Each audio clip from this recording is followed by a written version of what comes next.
Hi there, welcome to my kitchen. I'm so excited that we're going to be making some kimchi today. Kimchi is a Korean side dish. Think of it kind of like the Korean version of sauerkraut. Sauerkraut is a fermented cabbage that's not spicy. Kimchi is a fermented Asian cabbage that has some chili pepper in it. So it's delicious and it's fermented, so we get all of those good bacteria and probiotics that's good for our microbiome and our gut. At our house, we enjoy kimchi in lots of different ways. You can definitely just eat it by itself like a little snack, or you can put it on things. It gets kind of put in the category of condiments. So we'll put kimchi on our eggs, we'll put kimchi on rice, or stir fry. You can enjoy it in lots of different ways. So we've got our recipe, and let me show you all of the ingredients that we have. So we've got a big head of Napa cabbage. I rinsed this off really good. I used some fruit and veggie soak, and I just kind of soaked that to make sure it's, you know, nice and clean from getting it at the market. And here I have, this is probably the most unique ingredient. Everything else is pretty standard. This is the gochugaru Korean chili pepper that we're going to be using in our recipe. I ordered this on Amazon. And so if you live in a city where there's Asian markets, you probably can find this in an Asian market. I don't live near Asian markets, so I had to get mine on Amazon. I just looked up Korean chili powder, Korean red chili pepper flakes is what this is called. And I got a version that's non-GMO. It's not a specific brand. I just got what I found on Amazon. We're also going to be using salt. You want to make sure that it's not an iodized salt. Any kind of sea salt or kosher salt would be fine. Anything just like a regular sea salt. Today I'm using Himalayan pink salt. That's just what I happen to have at home. We also use a little bit of sugar in the recipe. I just had some organic cane sugar. We also use ginger and garlic. Now if you use full garlic cloves when you cook and ginger root, that is awesome. It's a little bit more work. I kind of take the cheater way out and I buy my ginger and garlic in little jars. So I've got some minced ginger here. I also have, garlic, minced garlic, and I have some already pureed ginger paste. We're also going to be using some fish sauce. Again, any brand is fine.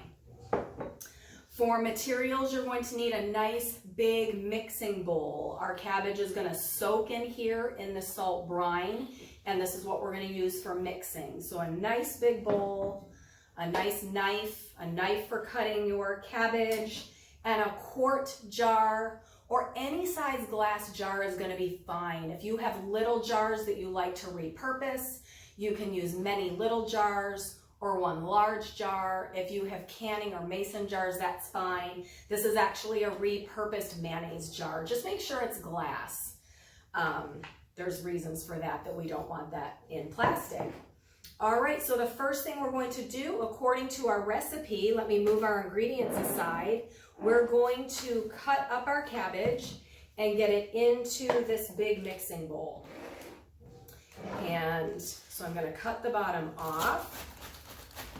Our recipe also calls for an Asian radish, the daikon radish, and it also calls for scallions. Now, here's where you learn a little bit about how I like to cook. I take most recipes as a suggestion, and I almost never follow a recipe to the T, but that's totally your preference. You can follow the recipe word for word, or you can kind of tweak it according to your taste and your likings. I don't care for the radish in my kimchi. I like it just cabbage. And we also have an onion allergy in our house. So anything with green onions or regular onions, I always leave out. So I'm following the recipe, but I'm leaving out the radish and the scallion green onions. If you like those, please go ahead and follow the recipe and add that in. But for today, I just have my Napa cabbage. So I'm gonna cut the head of cabbage in quarters. It's a little bit drippy because I just rinsed it off, which is no big deal because it's gonna go in a bowl of water anyway. So let me get this on the cutting board.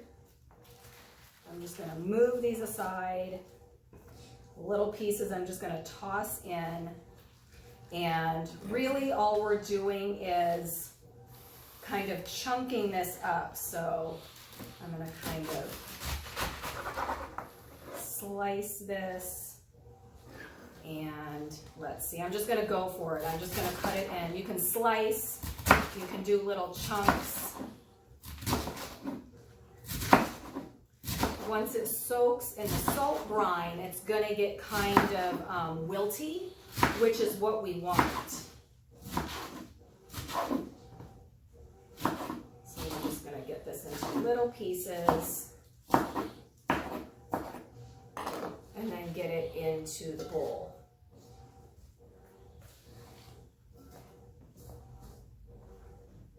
Depending on how large of a head of cabbage you find at the market, you might have a little bit more or a little bit less.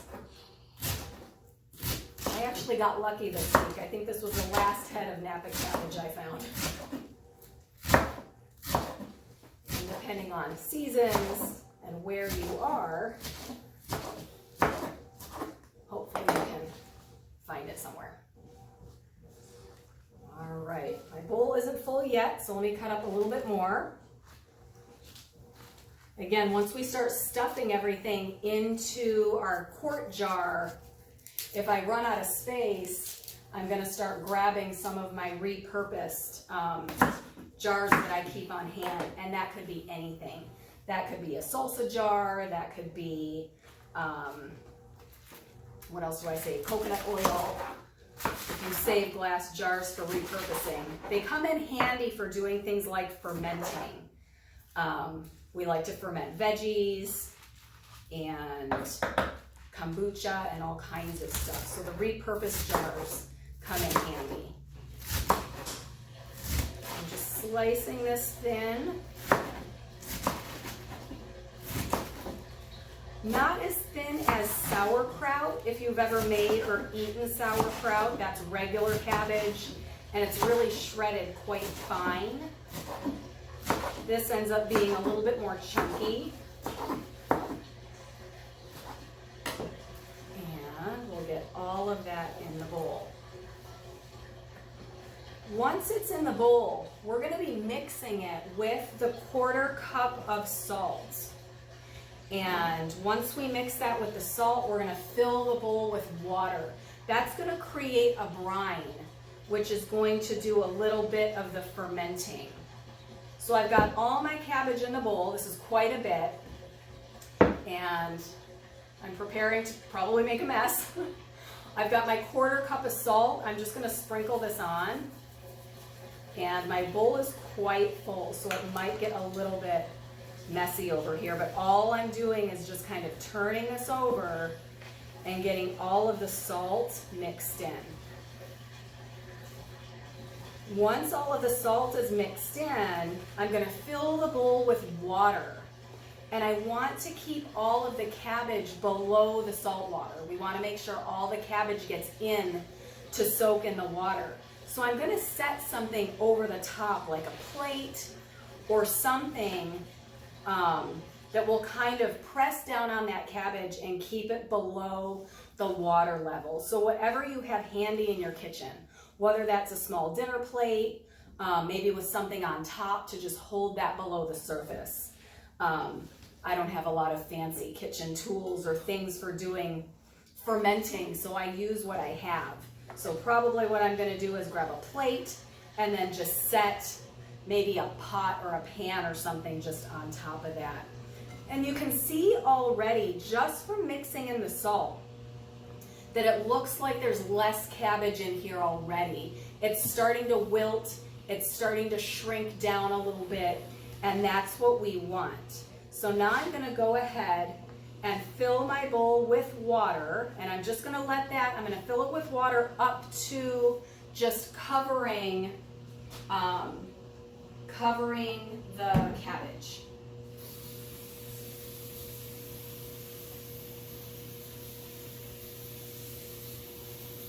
Just regular cold water.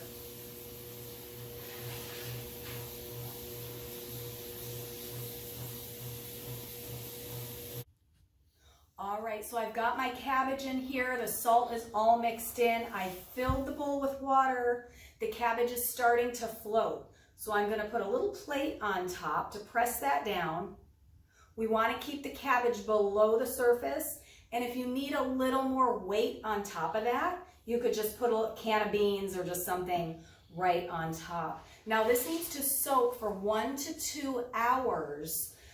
So that the brine can start to do its work on the cabbage. So we'll be back in an hour or two and I'll show you what's next.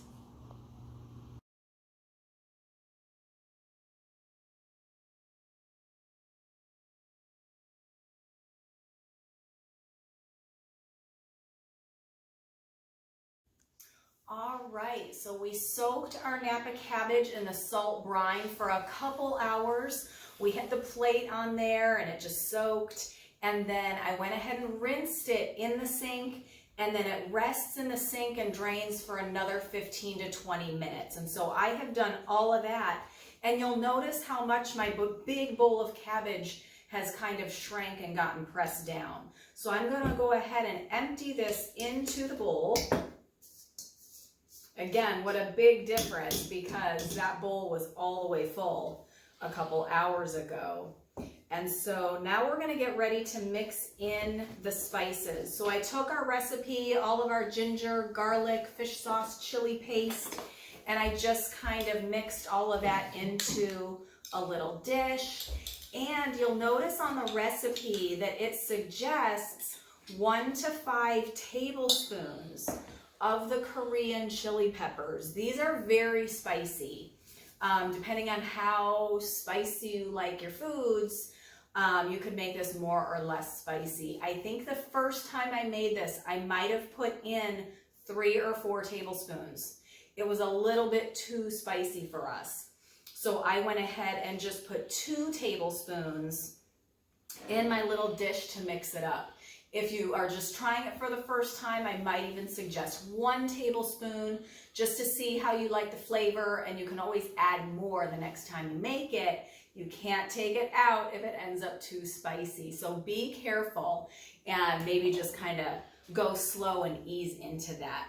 The other thing the recipe does suggest is mixing this by hand wearing gloves. The chili paste can be hot on your skin and it's pretty messy. So I'm going to go ahead and put on some gloves because we're going to mix this by hand.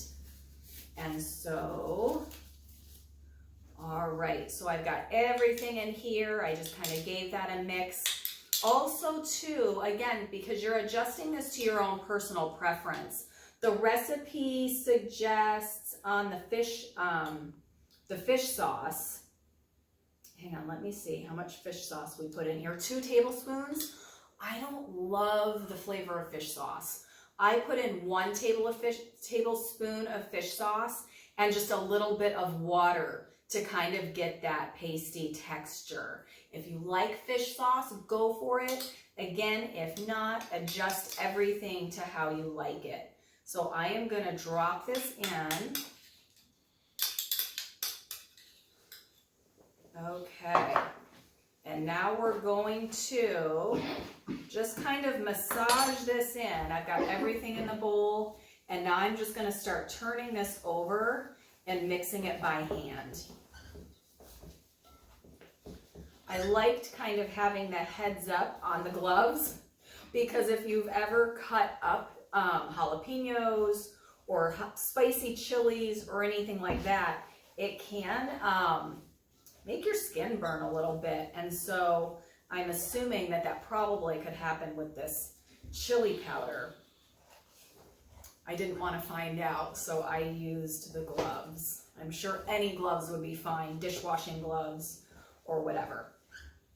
Okay, and I'm just mixing that by hand. I'm just turning that over and getting all of that little sauce mixed into the cabbage. Okay, I'm going to take my gloves off because now we're going to get ready to stuff it. You kind of squish it down into, oh, I can, that chili pepper is kind of chili, spicy. I can already feel it in my throat. I've got a few different size jars here. I've got a quart-sized jar. I'm probably gonna fill this as much as I can.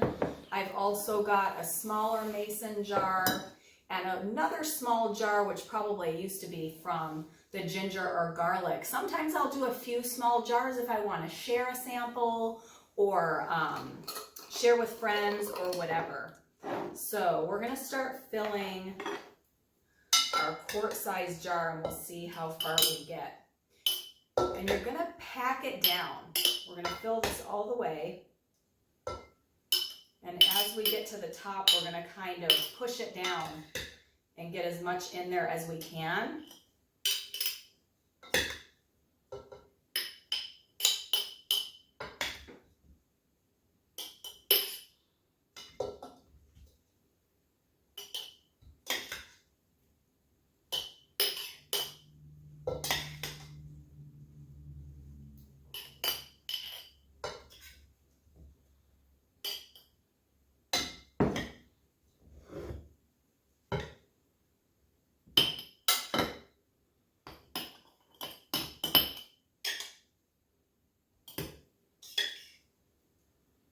We're gonna go almost to the top. And I'm just gonna press that down. Looks like I can get a little more in there. I might be able to get it all in the quart jar. Let's see.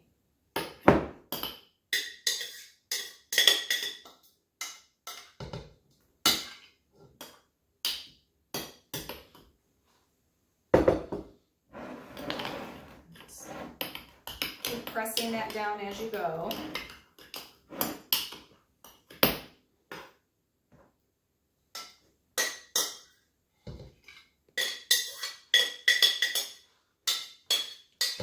All right, looks like we got it all in to our quart jar. Pick up the little scraps.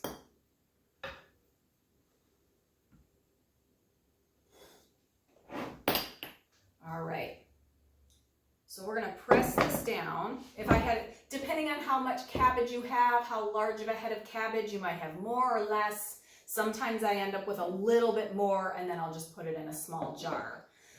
We're gonna press this down and you can see like it's gonna start to get kind of saucy and it's going to ferment.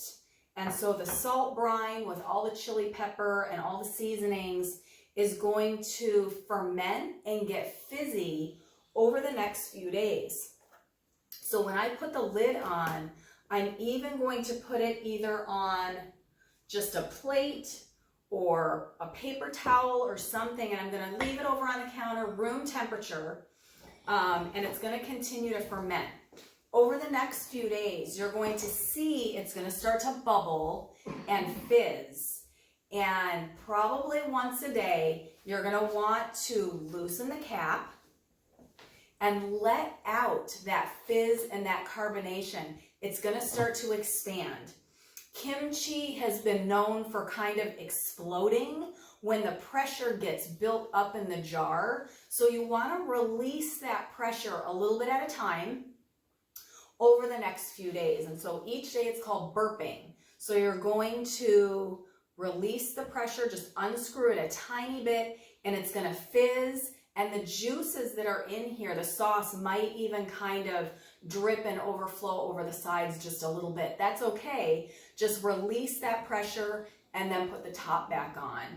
In a few days, the recipe suggests to let it ferment for 1 to 5 days. Also, it depends on the temperature of your house. My kitchen is a little bit cold, and so it's probably going to be closer to 5 days. If you have a very warm home, it will ferment a little bit faster. I don't think I've ever had it done in 1 or 2 days. Usually it's 5 days, maybe even a little bit longer. And you can, once that's nice and bubbly and you've kind of released the pressure for a few days, over a few days, go ahead and taste it. It'll taste kind of fermented. For lack of a better word, it's going to be spicy. It's going to be, it'll have like a little bit of a zing, almost like how a vinegar flavor would taste. It'll kind of have a zing to it. And you'll know that it's done if it tastes, it has kind of a tang. And so when it's done, you're gonna go ahead and put it in the fridge. The cold temperature will stop the fermentation process, and then you can leave it in the fridge and enjoy it as often as you'd like to. As long as you leave it out at room temperature, it will continue to ferment. And that's the same for all of our fermented things, whether we're fermenting vegetables or kombucha, or anything like that. So it will ferment when it's out. It will stop fermenting once it gets cold in the refrigerator. So I am gonna go ahead and leave this over on the counter. And I'm gonna check on it each day. I'm gonna release the pressure, and in a couple of days, I'm just gonna take a little taste and see if it's ready.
All right, hi everybody. I am back with my jar of kimchi that's been fermenting on my kitchen counter for about 5 days now. I've taken some pictures of it along the way. I've taken a couple of short videos to show each day. Remember, we called it burping, where you just kind of let the pressure out of the top of the jar, and we could see that kind of bubble.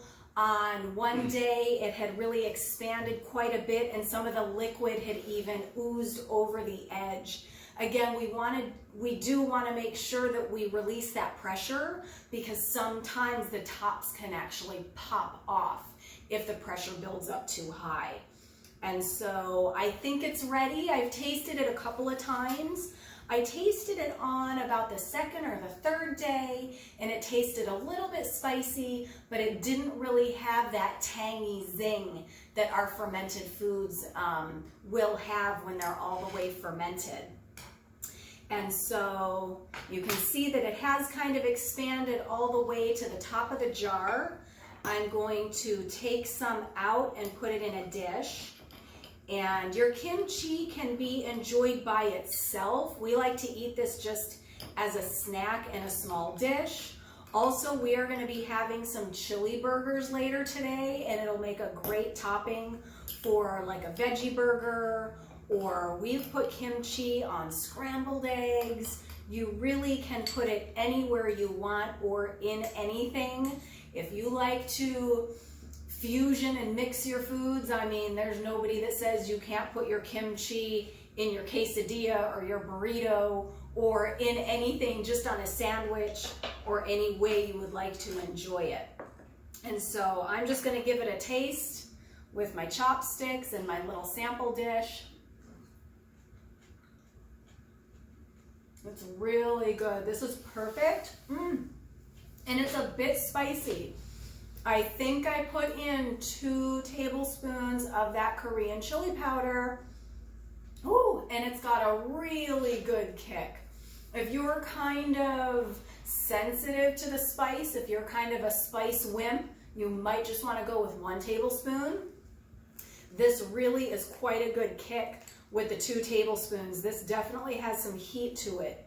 My suggestion would be try it with 2 tablespoons, and if you want more spice, you can always, the next time, make it with the 3 tablespoons. The recipe says 3 to 5, but I don't know, that seems pretty spicy to me. I'm just happy with the 2 tablespoons. So, enjoy your kimchi. I'd love to connect and see if you give it a try and see how you like it.